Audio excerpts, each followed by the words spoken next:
Coming up in the next episode, Colin and Jimmy welcome septic design expert Stuart Meade.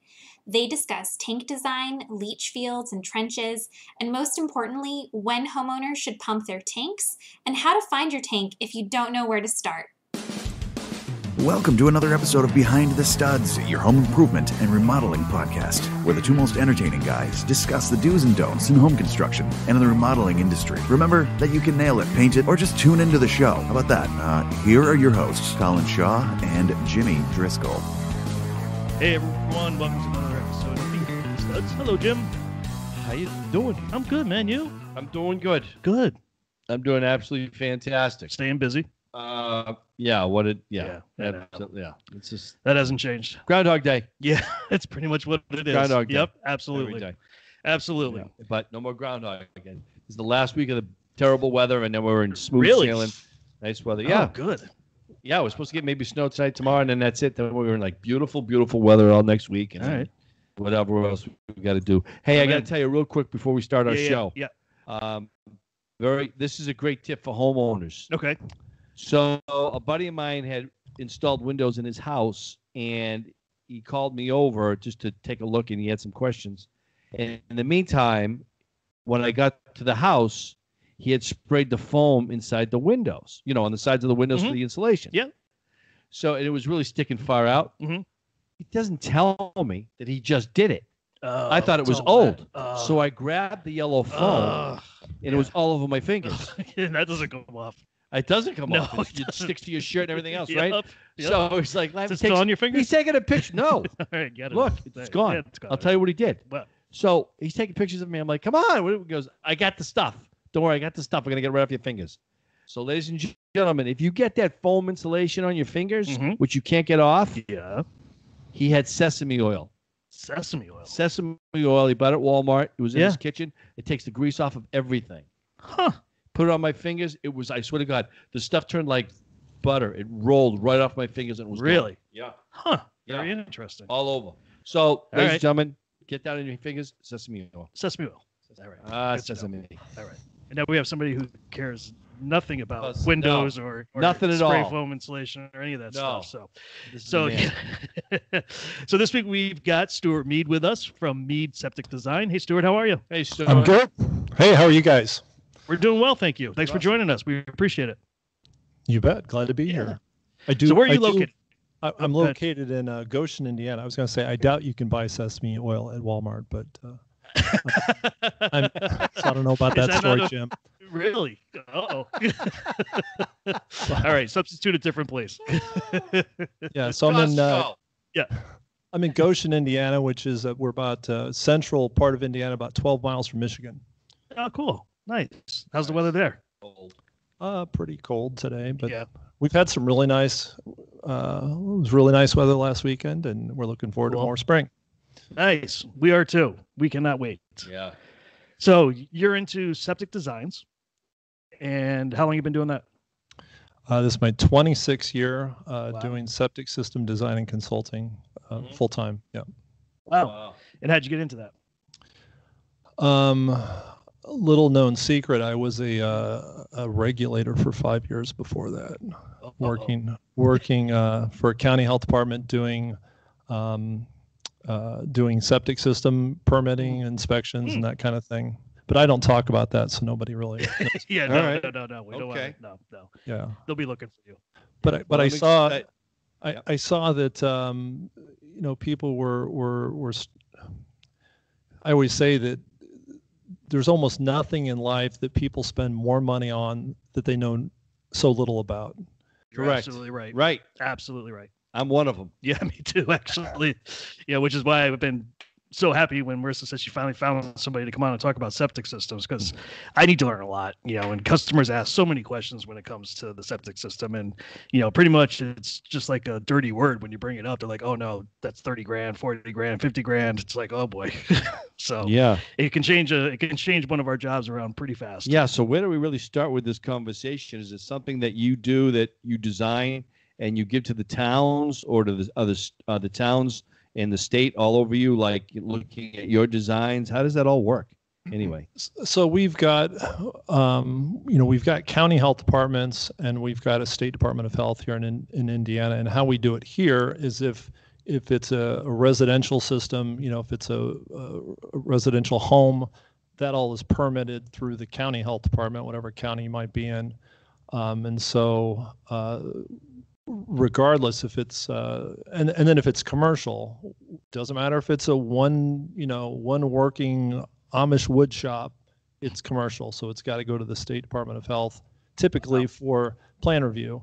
But each site, we always say the soil is the system. And so each site, whether it's commercial or residential, starts with soil evaluation by a certified soil scientist, again, here in Indiana. Mm-hmm. And they'll come out and do soil borings and put together a report and then send it to either the state or one of the counties. And then they'll typically issue requirements for that system, whether it's an in-ground trench system or if it's a above ground Wisconsin mound system, which we've had in our code for at least since 1991. They'll issue those requirements, and then whichever health department, state or local, they need then a design. And that design can be done, especially for residential, that design can be done by anyone. So they're not typically, professional engineers stamped designs that are required, that kind of thing. I always make the point that it's a little smart alecky perhaps, but I always say the design isn't for the health department, right? Mm-hmm. The design is for the installer. The design, a good design is something the installer can bid off of, right? And also helps make the installation process easier. And so with that in mind, that's how we go about things. We hand lay out everything on site, pull tapes, shoot rotating lasers, set an elevation benchmark on site. And once we have everything shot in, we use our GPS equipment to shoot in all the points and then put together a drawing that's really helpful for the installer. And we do this in Indiana, and we do this also in Michigan. And so that's nice. What we do. So sorry, yeah. So tell me about the soil test. Like, what are they looking for? Like, what's the important part of this? So we're looking for in the soil, the no-nos are, a high seasonal high water table. And you say seasonal high water table, and people think like, well, we had a hole dug here and it never filled with water. Right. Well, according to our code, the seasonal high water table is where the soil will remain saturated for maybe a month or 6 weeks, a year. And what happens when you have saturation in the soil, you have iron will reduce in the soil, and so it makes it instead of red and the bright colors, it makes it gray. So you have gray modeling, and so our code says if you have a chrome of 2 or less, this is a gray model. This is a seasonal high water indicator. So you got seasonal high water table. The bottom of the system has to be above this. It has to be 2 feet above the seasonal high water table. You go to other places, you go to Michigan, it's 4 feet, right? So wow, everybody needs to understand your state's different, but we're all dealing with soil and we're all dealing with limitations. So we have seasonal high water table. The other one is a pore filter. And again, some states don't care if you have a pore filter, but that's, essentially that allows the wastewater to move too quickly through it, right? And can get down to the water table. So we're looking at that too. And we're also looking at compact till, which is, for the best way to say it, is an impermeable soil layer and was kind of pushed down by the glaciers when they came in. Yeah. Here in Indiana, we had glaciers come in 3 different directions. And so in our county, I could drive you out to a place where it's all sand, it's windblown sand, and there's no water table, there's nothing, and I can take you to many places that's just really heavy clay and shallow compact till. And sometimes the hill out in the middle of the field the top of the hill is sand, and you go to someplace else, the top of the hill's clay, where everything else is sand. Wow. So it varies a lot. If I could share my experience, I'm getting a new septic system in my property up in New Hampshire, and it's on a lake. So the guy who's been doing septic systems for forever, he's designing the system. He actually had the health department out there on a Sunday because he knows them. And they did that. They did the dig, and they went way down, and he had a machete, and they showed, I guess, the soil line, and then they showed the saturation point. And he looked at that, and they were like, yep, up there, like you just said, 2 feet up from here, a foot up from there, put it right there. And then it was like signed off on it. It was like, boom. And I was amazed. Like, where are we going? Where are we going? Like, how far are we going? Because I got water 3/4 of the way around me. And we did do it when the water was in the lake. They do drain the lake. But yeah, the saturation table was I think at its highest. So I guess that was a good thing, right? Would that be a good thing? Does that make a difference? It shouldn't really make a difference. I mean, it depends if they're looking for water. Some people say, they did the borings when it was raining and there was water in the hole, and it was, it's unfair to me because it was just high because water was running in the hole.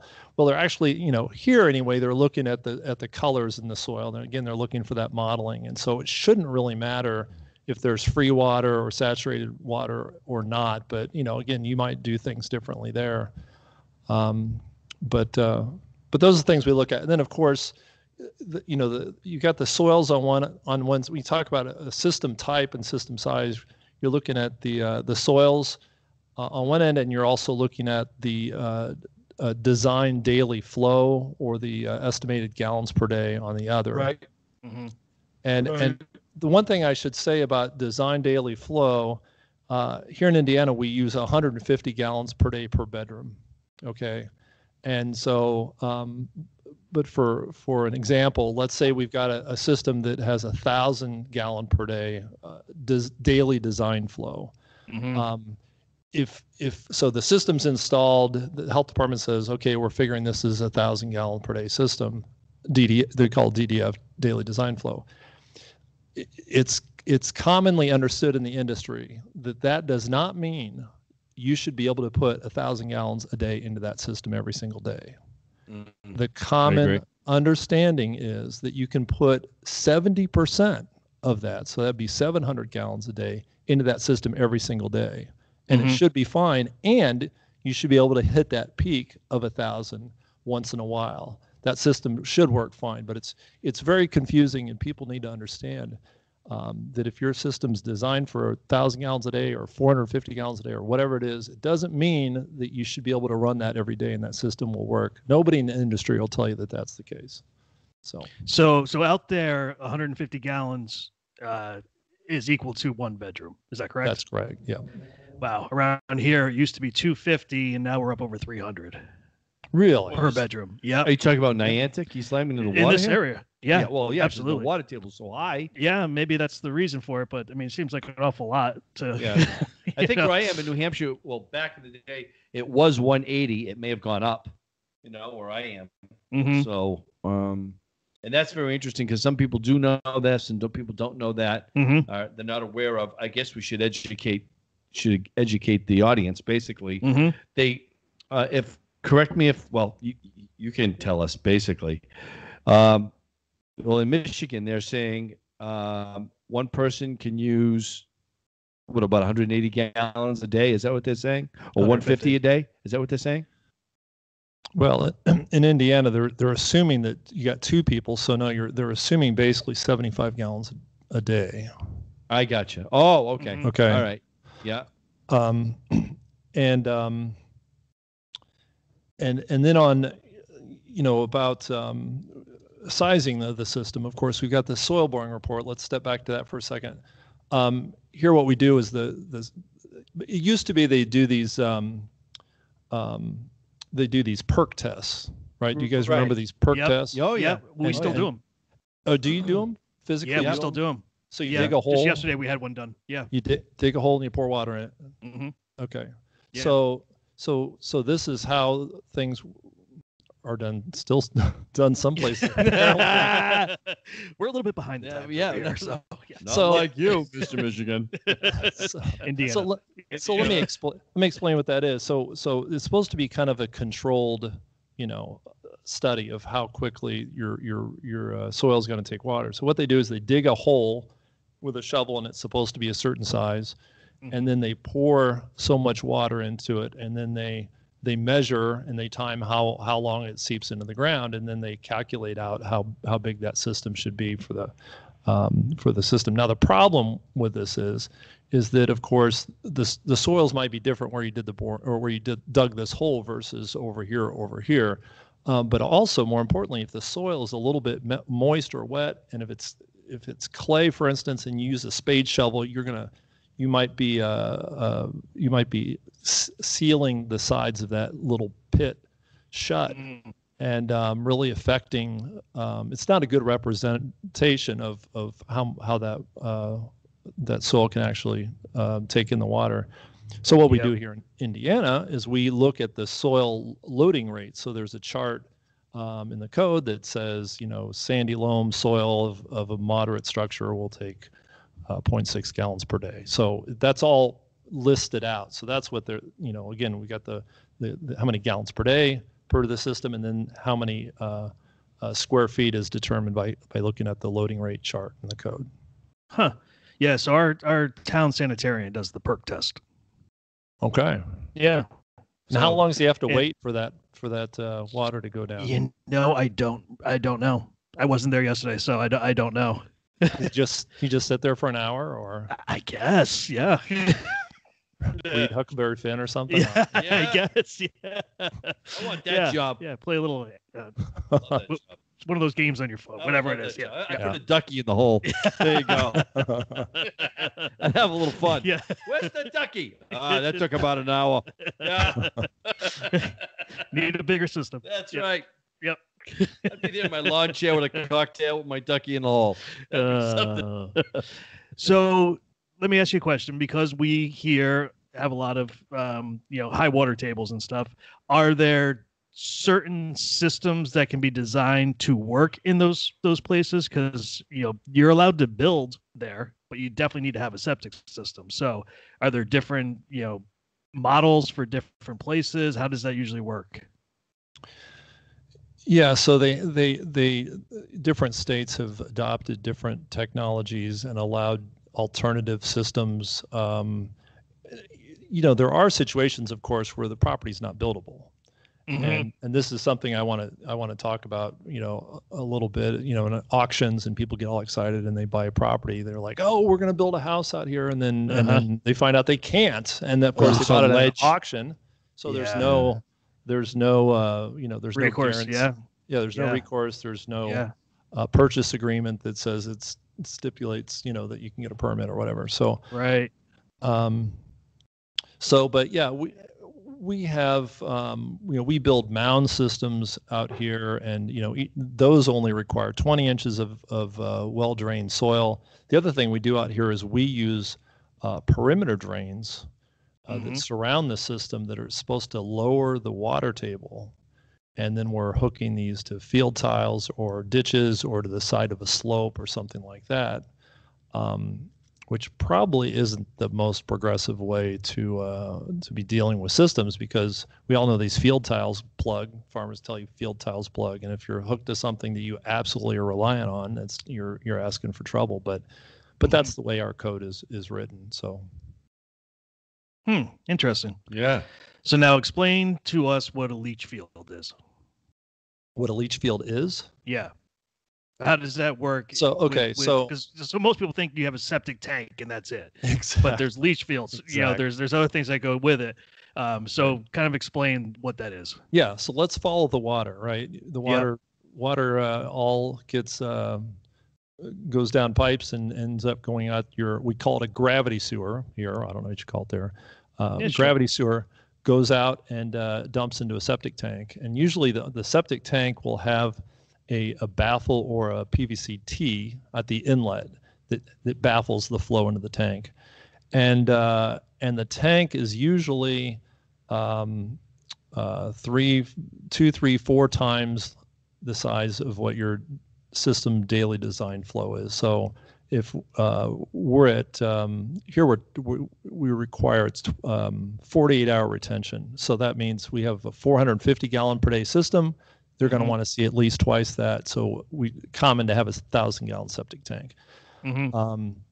And so when the water comes into that tank, it's going to, when a drop comes in, it takes theoretically, 2 days for it to leave that tank. Oh, wow. Okay. And so the job of the septic tank, and I've got a video how, when to pump your septic tank on YouTube that's got a little bit of videos. I don't know if you guys seen that or not. Yeah, definitely did. I was going to touch on that a little later on. So yeah, definitely. So what the job of the septic tank is to hold that wastewater and to do physical settling, because we've got a lot of non-biological things, right? We've got lint and we've got whatever else that's non-biodegradable. But we also have a biological action that's happening in the tank with anaerobic bacteria. That means without oxygen. And they will break down and consume the contents of the septic tank. And a properly working septic tank is going to settle out into 3 layers. You've got the fats, oils, and greases on top. You've got the effluent layer in the center, and then on the bottom you're going to have your sludge that's going to build up. And so the outlet of that tank has a baffle that extends down to that middle, to that effluent portion of the tank. And so the water coming out should just contain the effluent and not the fats, oils, and greases that are above it or the sludge that's below it. And then once your septic tank fills up and you've got 25 to 30% of your tank is made up of the sludge on the bottom plus the fats, oils, and grease on top, then it's time to have that tank pumped and have that cleaned out. Because when do you know? When do you know that, though? Well, you can either go on people will say 3 years, every 3 years.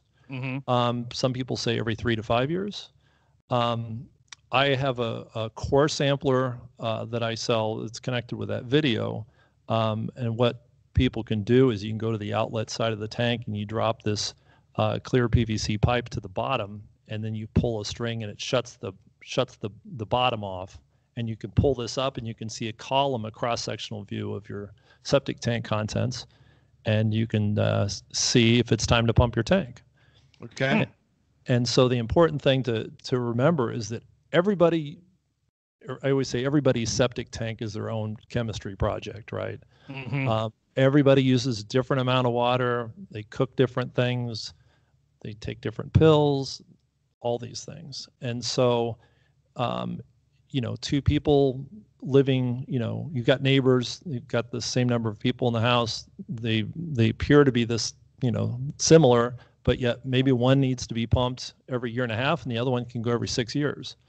So if it's important to know, Jim, like you said, how do you know? It's important to know. If you know you can go 5 or 6 years, well, you're saving a lot of money over time by knowing and having it pumped when it needs to be pumped and not just having it pumped because I always say a pumper's job is to pump your tank, or we say clean the tank in the industry because they should pump out pretty well. And if you have a pumper come out, I want to see you have a pumper come out to say, yeah, you don't need to have that pump today. They're not going to do it. Save your money. Put that wallet away. Yeah. And I don't blame them, Yeah, sure. He told us 5 years, and I'm due. Really? Yeah, so I'm around about that point too. I'll get pumped in the spring. I am too.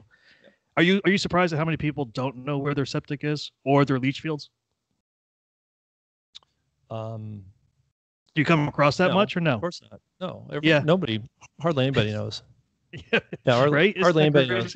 Yeah. And you know what? I'm sorry. We got talking about tanks, and I got all excited, and then I forgot to finish the thing on your question here.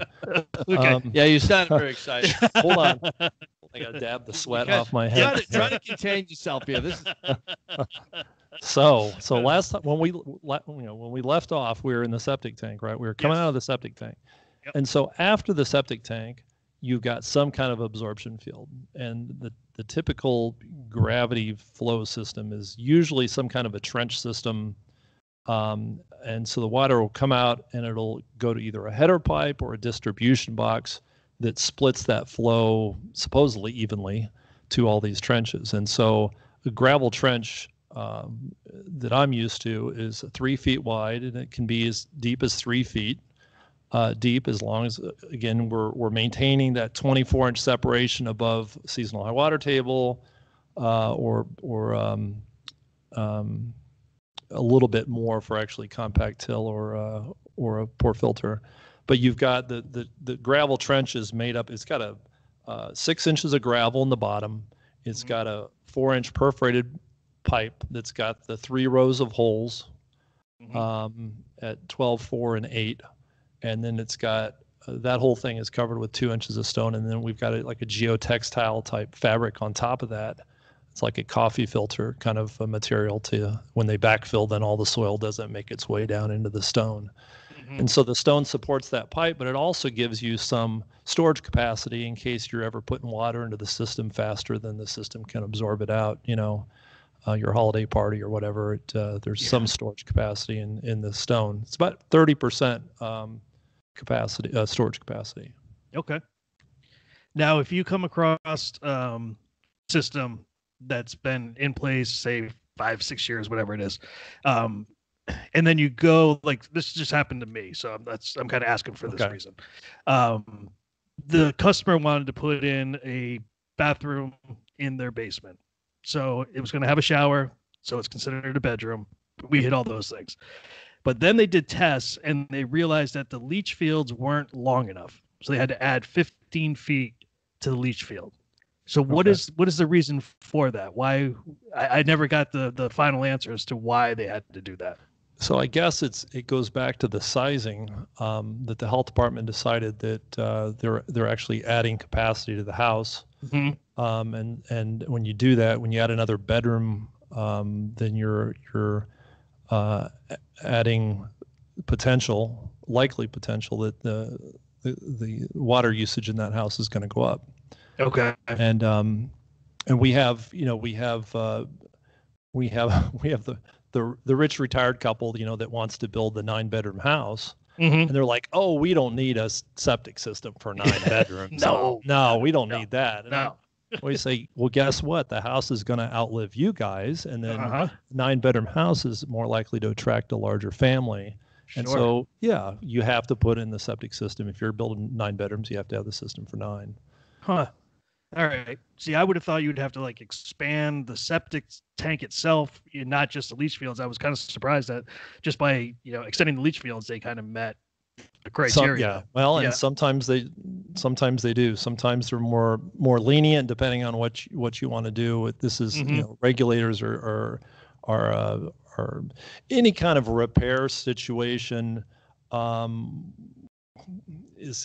Can be complicated, can be there are a lot of gray areas, and so the health departments are trying to do their best and figure out what they should be doing. So in that case, they may have decided maybe there was already enough tank capacity, or let's lengthen the trenches. That's better than doing nothing. Who knows? Okay. So another question I have for you too is, how most people say, I know exactly where the septic tank is. That's where the greenest grass is. Yeah. Is that typical? Sometimes it doesn't work out. So it seems like it's more that's if the system is failing. That's what I was thinking. Is that what that means? If it's green, then it's leaking. It's green. Green can mean that. I mean, especially in the trenches. If your trenches are really shallow, and maybe there's only a foot of cover over the top of the trenches, and you fly over in an airplane and you see these stripes in people's backyards. But if you walk on it, sometimes there's no mush, there's no water. It's just the grass the roots are getting in there, and the grass is happy and green. But in other cases, it does mean there's failure. And you walk out there and it's green, but it's also mushy, and there's wetness, and there's a blowout at the end of one of the trenches, or that has the least amount of cover. So it's the path of least resistance. Top of tanks. When a system fails, it's going to fail through the path of least resistance. And sometimes, like I said, that's the end of a trench. Sometimes that's at the tank. Sometimes that's at the end of the trench. And then when they have the person come out to pump the tank for the first time in 10 years, the guy has to dig the thing up and maybe puts a new riser on it or something. Well, that just made that the path of least resistance. So in the future, any failure is going to happen there. Sometimes tanks are so shallow that there's not enough soil to support grass. Sometimes there are only 2-3 inches of soil over the top. So there's actually dead grass or a rectangle in the yard that the grass doesn't do well. Mm-hmm. Interesting. All right, tell us about your YouTube channel. Well, my idea was to, there's a lot of, as I say in one of the videos, if you ask somebody questions, you're bound to get bad advice. Mm-hmm. And if you want bad advice, just go around asking your neighbors. And I had one time I went to a neighbor's house. We have a 50-foot well separation here in Indiana, so I'm doing a repair for this guy, and I went over to ask the neighbor where his well was, and the guy answered the door, and he goes, "What are you doing?" And I said, "Well, we're designing a septic system. They got a failed system over here." And he goes, "You know why that system's failing? Because they started having it pumped all the time. That's what caused the failure." And I was there. Just You like, go. "Oh my gosh." So yeah, this is what. So he's not a every 3-year kind of guy. No, I've never had it pumped and I've never had any problems. Absolutely. Yeah. I just, my head turned all the way around, and it was strange. But there was so much misinformation. So I thought, well, you know what? I'll do some videos and kind of talk about some of these things that people will find helpful. The first one was how to find your septic tank, which is what I did was on my website.